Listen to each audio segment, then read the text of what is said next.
1.5 million Soviet soldiers, the most powerful military machine on Earth, against 300,000 Finns, farmers, lumberjacks, and factory workers.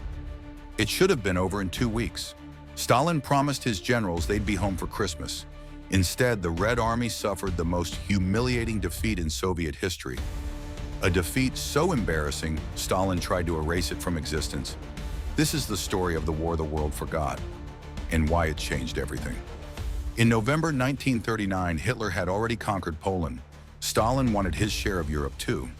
Finland had a population of 3.7 million, smaller than New York City, but it sat right on the Soviet Union's doorstep, just 20 miles from Leningrad. Stalin's demand was simple: hand over the border territories or we'll take them. Finland refused. On November 30th, 1939, Stalin sent 1.5 million soldiers across the Finnish border. He expected total victory in 14 days. The world watched a superpower prepare to crush a small nation. No one gave Finland a chance. They were all wrong. The Soviet plan was overwhelming force, massive tank columns, artillery barrages, human wave attacks. But they made one critical mistake. They didn't understand the Finnish winter. 40 degrees below zero, endless forests, snow so deep tanks couldn't move. The Finns knew this terrain like their own backyard, because it was their backyard. Finnish soldiers moved like ghosts on skis, white camouflage, silent, deadly.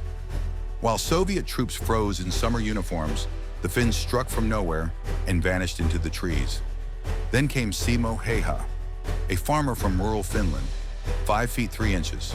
In 100 days, he killed 505 Soviet soldiers with a rifle. No scope, just iron sights. The Soviets called him the White Death, and he was just getting started. In December 1939, in Suomussalmi, a small Finnish town the Soviets needed to capture, 2 entire Soviet divisions, 25,000 men, advanced in perfect formation. Defending against them, 11,000 Finnish soldiers led by Colonel Jalmar Siilasvuo. The Soviets came down the only road through the forest. Tanks in front, trucks behind, soldiers marching in columns. They looked unstoppable. Siilasvuo had a different plan. He called it Maudi tactics. Let the enemy enter the forest, then cut them into pieces. Finnish soldiers attacked the Soviet column at multiple points simultaneously, cutting the 25,000-man force into isolated pockets. No communication, no supply lines, no way out. For 2 weeks, Soviet soldiers died from cold, hunger, and Finnish bullets. Final count, 27,500 Soviet casualties. Finnish losses, 900. It wasn't a battle. It was a massacre in reverse.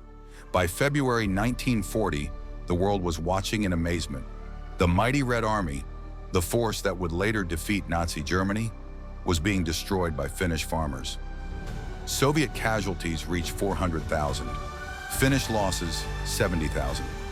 Time magazine put Finnish Commander-in-Chief Mannerheim on the cover. Finland became the David that bloodied Goliath's nose. But numbers don't tell the whole story. Hitler was watching.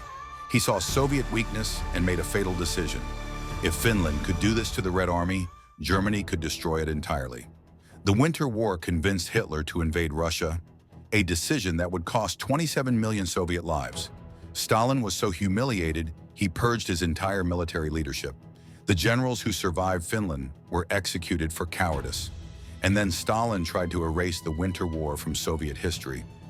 Finland eventually lost the war, not because they were beaten, but because they ran out of men. In March 1940, they signed a peace treaty and gave up 11% of their territory. But they kept their independence, and they proved something the world needed to see. Why did the world forget the Winter War? Because it didn't fit anyone's narrative. The Soviets were embarrassed. The Allies needed Stalin to defeat Hitler. Finland was too small to matter. Simo Heiha survived the war despite being shot in the face by a Soviet sniper. He lived until 2002, quietly farming in rural Finland. When asked about his 505 kills, he simply said, "I did what I had to do." Today, Finland remembers. Every winter, they honor the men who prove that courage and terrain can defeat overwhelming odds. The Winter War taught the world that David can wound Goliath. Sometimes that's enough. It changed Hitler's strategy, exposed Soviet weakness, and showed that fighting for your homeland gives ordinary people extraordinary power. If this forgotten war amazed you, honor the memory of Finnish resistance by subscribing. Share this story with someone who needs to know that underdogs can fight back. Because some battles aren't about winning, they're about proving you can't be conquered.